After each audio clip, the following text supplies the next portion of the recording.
Hey everyone, and welcome. Today we're going to talk about something really cool, something that's at the absolute core of programming. Teaching your code how to think. Well, how to make choices anyway. See, coding isn't just about rattling off a list of commands. The real magic happens when you teach a program how to react, how to adapt based on what's going on. I mean, just think about your own day, right? It's just one decision after another, all based on certain conditions. This quote here from Yashwant Kanatkar's book, Let Us See, just nails it. This isn't some high-level abstract idea. Nope, it's literally how we live our lives. So that's the puzzle we're solving today. How do we take that everyday human way of thinking and translate it into the super strict logical language of C? And to do that, we got to start at the beginning. We need to understand how C even knows the difference between true and false. Right. Before we can even think about making decisions, we need to get on the same page as C. We have to learn its rulebook for truth. And you know what? It's a little weird, a little different from how we think about it, but trust me, once it clicks, it's a total game changer.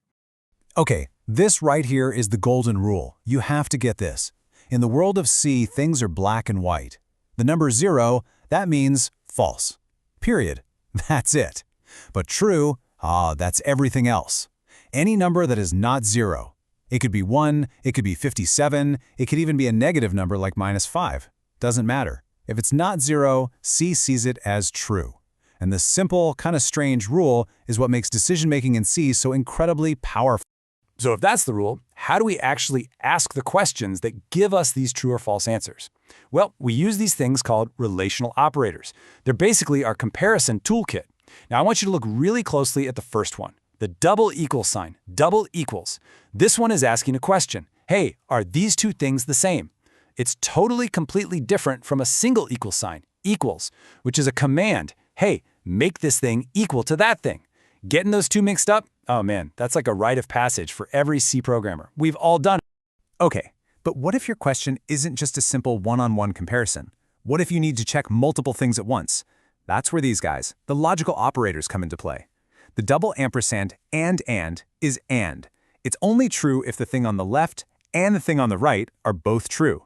The double pipe, or, is or. It's true if at least one of them is true. And the exclamation mark, not, is just not. It flips the whole thing. True becomes false, false becomes true. With these, you can start building some seriously complex questions. All right, so we've got our rules for truth, we've got our tools to ask questions. Now it's time to put it all together. Let's look at the first, most basic, and maybe most important decision-making tool in our entire C toolkit, the if statement. And look how clean this is. The structure is just beautiful in its simplicity. You write if, then you put your question, your expression, inside parentheses. If the answer to that question is true, the computer runs the next bit of code. If the answer is false, it just skips it, jumps right over it like it was never there. Let's try to think like the computer for a second. The compiler, which is the thing that reads our C code, gets to this if statement. First thing it does, it looks inside those parentheses and asks one question. Is the result of this thing 0 or not 0? If it's anything other than 0, it says, okay, it's true. Let's run the code that follows. But if the result is 0, it just says, nope, false, and completely ignores that next chunk of code. It's like a bouncer at a club with a very simple rule. Okay, let's look at some actual code. We've got a variable, num, and we set it to 7. Then our if statement asks the question, is num less than or equal to 10? Well, is 7 less than 10? Yep, so that condition is true. And because it's true, the code inside the curly braces runs, and we see that message printed out. Easy as that. Now check this out. This example really drives home that whole 0 is false, everything else is true rule.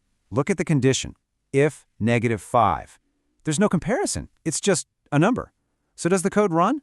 You bet it does. Why? Because -5 is not 0. So C says, good enough for me, that's true. This is such a key thing to remember. The condition doesn't have to be a comparison. It can be any expression that results in a number. So the basic if is perfect when you have code that might run. But what about when you have a real choice to make? A genuine fork in the road where you have to go one way or the other. For that, our if needs a partner, and that partner's name is else. This is where things get interesting. The logic is a classic this or that. The program checks the condition, just like before. If it's true, it runs the code in the if block and completely skips the else block. But if the condition is false, it skips the if block and runs the code in the else block instead. And here's the most important part. One of them has to run. There's no skipping both. The program is forced to pick a path. And here's a great real-world example. Grading. We have a percentage, 45. The code asks, is the percentage greater than or equal to 50? Well, 45 isn't, so that's false. So what happens? The program skips the first block and immediately executes what's in the else block, printing fail. It has to give an answer, which is exactly what you want here. You can't have a grade that's neither pass nor fail. Okay, so we've handled maybe do this with if and do this or that with if else. But what happens when things get more complicated?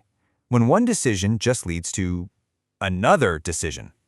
Well, that's where we level up to our next concept, nesting. Nesting is actually a really simple idea. It just means putting an if statement inside another if statement. That's it. But doing this lets you build these complex decision trees. You can ask a big question, and then depending on the answer, you can dive in and ask more specific follow-up questions. It lets you create these really intricate paths for your program to follow. But with great power comes great responsibility. And a classic trap. This is the famous dangling else problem. Look at the code on the left. It's confusing. Which if does that else at the bottom belong to? C has a rule. It says an else always latches on to the nearest if that doesn't already have one. But man, relying on that is asking for trouble and can lead to some really nasty bugs. So what's the solution? It's simple. Look at the right. Always, always, always use curly braces. They create little containers for your code and make it crystal clear what belongs to what. No ambiguity, no bugs. Okay, let's zoom out for a second. We've looked at the individual pieces, the if else, and nesting them together, but now it's time to think like a software architect. When you're building something, how do you know which tool to pull out of your toolbox? Well, here's a pretty good rule of thumb. If you have an action that only sometimes needs to happen, use a simple if. If you have a clear choice between two different paths, and you must take one, use if else. If one of your choices leads to another choice, that's when you start nesting. And please, don't forget about those logical operators we talked about. They're your best friend for cleaning up code that's getting way too nested and complicated. And this right here is the perfect example of that last point. Instead of digging yourself into a deep hole of nested if statements, which can get super confusing, you can often just use a logical operator like AND, the AND operator. It lets you combine multiple checks into one single clean if statement. It's so much easier to read and understand. And that right there is a sign of a great programmer, finding the clearest and simplest way to solve the problem. So when you boil it all down, what have we really learned? That the if statement, in all its different forms, isn't just syntax. It's the fundamental building block of intelligence in your code. It's how you go from a dumb script that just follows orders to a smart program that can react and adapt. From these tiny, simple, true or false questions, you can build programs that do amazing things. The only real limit is your own creativity. So the real question is, what are you going to teach your programs to decide?